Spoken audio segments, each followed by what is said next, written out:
Akkam jirtu maatiiwwan yuutuubii keenya har'a seenaawwan gootoowwan Oromoo isiniif qabannee dhiyaannee jirra. Isinis yuutuubii keenya sabskiraayib kan hin goone amma gochuun akka nu hordoftan jenna. Seenaa gootoowwan Oromoo. Suurri tokkoffaan Firrisaa Abbaa Waggaa, lammaffaan Fiitawuraarii Raagoo. Kutaa tokkoffaa. Lola Dajjaazmaach Axnaaf Saggadii fi Firrisaa Abbaa Waggaa bara 1926 akka lakkoobsa Habashaa.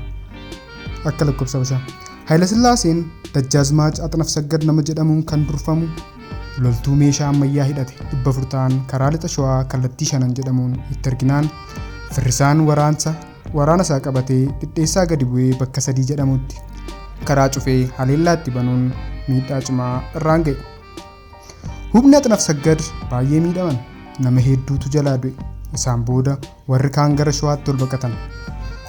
Firrisaa Abbaa Waggaas daangaa isaa waan bilisa baaseef ijoolleen guutamaa Abbaa Billoo daangaa akka to'atan gochuun gara masaraa isaanii Digajjaatti injifannoon deebi'ee ture.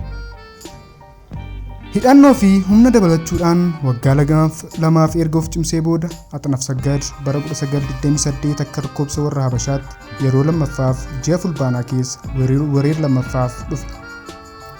Limmuudhaas ce'ee dhidheessaa daarii irratti qoroo ta'ee kan turee fi hojiin isaas diina bishaan gamatti eeguu kan ture. Barraan baraas Raagoo Jiilchaa harka wayyaa jalaatiin Axnaaf Saggadiin walii gale. Loltoota Axnaaf Saggadiin dhidheessaas ceesisee bakka waraanaaf murteessaa ta'an qubachiise. Akkuma loltoonni Axnaaf Saggad daangaa isaa cabsan dhageen Firrisaan loltoota isaa fudhatee meeshaa qabu dhachiisee lola jalqabuuf dhidheessaatti gadi bu'an.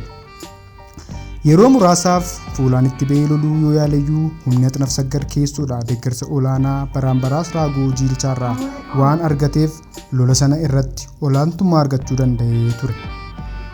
Firrisaanis humna Axnaaf Saggad jala dhaabbachuun bu'aa akka hin qabne dafee hubatee achumaan humna hafee qabatee ol deebi'uun hariiroo siyaasa gootota Oromiyaa dhiyaa waliin cimsatee waraana guddaa itti banuuf wixinee lafa kaa'ee ture.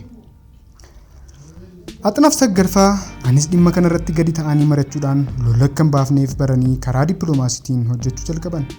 Innis baraan baraas Raagoo Jiilchaatti fayyadamuu ture.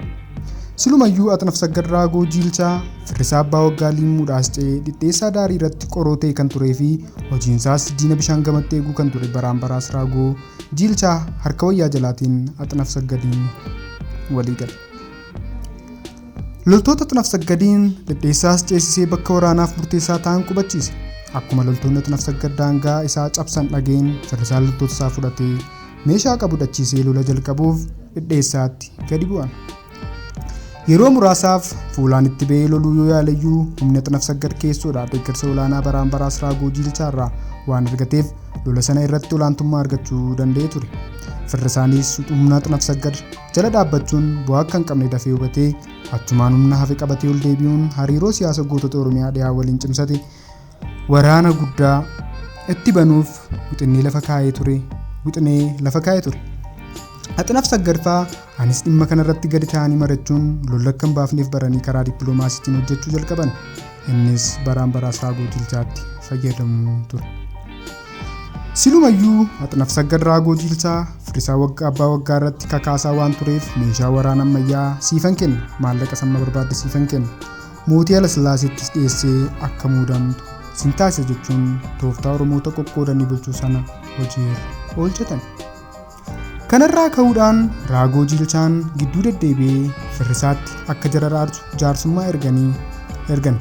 Ijoon dubbii araarichaas nuti mootummaa Firrisaan tuqu beekamtii mootummaa isaa akkuma jirutti fudhanna. Kanas mooticha Haayila Sillaaseetti dhiyeessuudhaan beekamtii isaa akka mirkaneessan ni taasisa kan jedhu ture. Nuti kan ergamne biyya qaroomsuuf akkasumas misoomsuuf waan ergamneef ergama kana bahuu akka dandeenyuuf mootummaa kee jalatti bullee dhimma kana raawwachuu akka dandeenyuuf yeroof lafa nuti buufannu fi yeroo muraasa booda karaa gara goroo itti qaxxaamurru Firrisaa Abbaa Waggaa akka nuuf eeyyamu waan jedhu ture. Dhimma itti laatame kana fiixaan baasuuf baraan baraas Raagoo Jiilchaa ji'a 3 caalaa deddeebi'uun osoo gidduu deemu gara xumuraatti fiduu danda'ee ture. Guyyaan araaraa ji'a Amajjii bara 1928 akka lakkoofsa warra Habashaatti guyyaa Sanbataa duraa akka ta'u murtaa'e. Yeroo araaraa kana raawwachuuf qophiin godhamaa jirutti shakkiin itti dhaga'amnaan firrisaan namoota isaan waliin mari'achuudhaan utuu guyyaan araaraa kun gara tokkotti ba'utti masaraa firrisaa abbaa waggaa ganda digajjaatti argamutti hidhamee to'annaa jala akka turu walii galame. Tarkaanfii kanas ilmi wasiila isaanii obbo Mangashaa Wayyeessaa yookaan Wayyeessaa Abbaa Saambii akka raawwatu filatame. Obbo Mangashaanis akkuma ajajametti kamisa galgala baraambaraas raagoo jiilchaa ashkarii isaa waliin fidee to'annaa jala akka oolu taasise.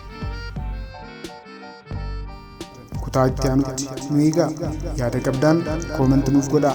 Siinaan Entertainment subscribe gochuu akka hin daganne. Seenessaan Oliiqaa